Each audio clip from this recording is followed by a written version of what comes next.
Assalamualaikum warahmatullahi wabarakatuh.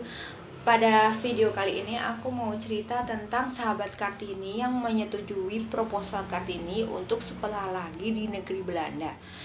Mereka adalah sepasang suami istri, Henry Hubert van Kool dan Nelly van Kool. Pertama-tama Kartini itu menulis iklan di majalah Hollands Lely yang terbit di Belanda juga di Hindia Belanda. Kemudian disambut baik oleh Nelly van Kool yang membalas suratnya kepada Kartini.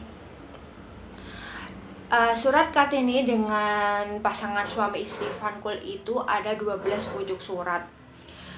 Salah satunya Kartini itu menulis surat kepada Nelly van Kool untuk dia ingin sekolah lagi. Kemudian dia juga menceritakan tentang kepandaian Rukmini menulis, menggambar wayang dan menggambar batik seperti itu. Kartini ingin sekali sekolah lagi di negeri Belanda walaupun bingung mau sekolah kedokteran apa guru seperti itu ya.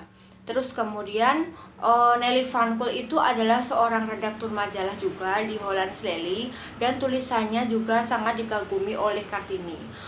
Nelly van Kool juga sering sekali menulis di Hollands Lely, kemudian juga seorang feminis dan humanis. Kemudian Nelly van Kool menyarankan kepada Kartini untuk menulis surat kepada suaminya Henry Hubertus van Kool. Nah, Henry Hubertus van Kool itu adalah seorang lulusan pengairan ya di Universitas Delft tahun 1876, kemudian pergi ke Hindia Belanda untuk menjadi insinyur pengairan. Kemudian karirnya itu melonjak naik, terus Van Kool atau Henry Robert van Kool itu berhasil menduduki jabatan di parlemen kerajaan Belanda. Ini seperti politikus ya, dan Van Kool sangat mengkritisi atau sangat vokal sekali dan mengkritik semua kebijakan Belanda yang sangat merugikan Hindia Belanda seperti itu. Kemudian Van Kool juga mendirikan Partai Buruh dengan istrinya juga. Van Kool itu salah satu 12 orang yang mendirikan Partai Buruh di Belanda.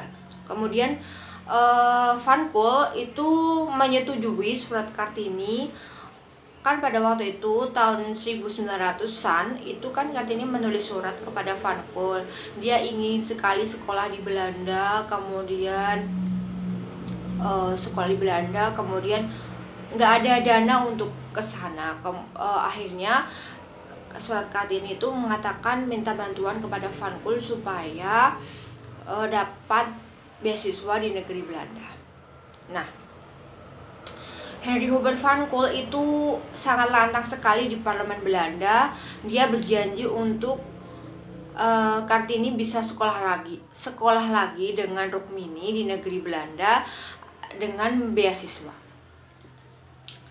Seperti gayung bersambut, keinginannya Kartini itu terkabulkan. Waktu itu tahun 1902 Van Kool mengatakan dalam suratnya Kartini bisa sekolah dan bisa dapat beasiswa ke negeri Belanda untuk belajar.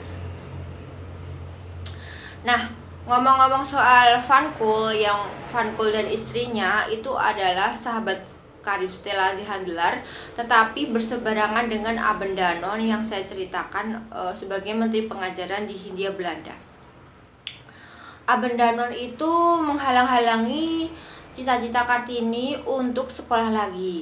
Ditakutkan kalau Kartini sekolah lagi itu akan menimbulkan kebangkitan kaum proletar di Hindia Belanda. Kemudian ditakutkan nanti akan mengkritik semua kebijakan pemerintah kolonial Hindia Belanda begitu. Terus kemudian intinya itu Abben Danone dan istrinya itu menghalang-halangi Kartini untuk sekolah lagi. Tetapi walaupun Kartini ingin, Kartini tidak bisa sekolah lagi karena sudah dinikahkan oleh Bupati Rembang. Akhirnya beasiswa Kartini ke negeri Belanda itu digunakan oleh Agus Salim dari Sumatera untuk sekolah lagi di negeri Belanda.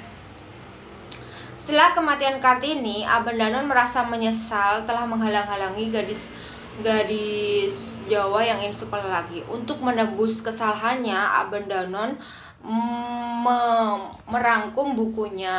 merangkum surat-surat Kartini yang ditulis untuk Abendanon, untuk Vankul, untuk Ovingsur, untuk Stella, itu dirangkum jadi satu, dibuatlah suatu buku yang namanya Habis Gelap Terbitlah Terang.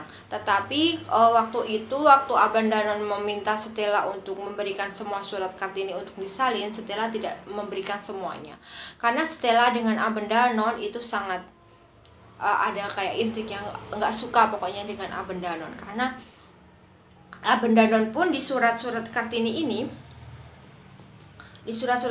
yang dikumpulkan oleh Abendanon itu ada beberapa bagian yang umpamanya Kartini menjelek-jelekan pemerintah kolonial itu seperti dihapus gitu. Karena ditakutkan karena Abendanon kan mendirikan sekolah untuk perempuan nih, dengan orang-orang Belanda simpati dengan tulisan Kartini, terus kemudian memberikan donasi ke pendidikan untuk pendidikan yang anak-anak perempuan. Jadi kalau umpamanya ada yang menjelek-jelekan Belanda, akhirnya Abendanon menyunting surat-surat ini biar aman begitu.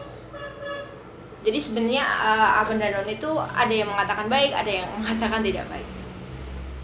Vankul juga seperti itu. Vankul dan Nelik Vankul itu tidak suka dengan Abendanon. Mereka saling berseberangan. Terima kasih atas perhatiannya, semoga bermanfaat dan di rumah aja.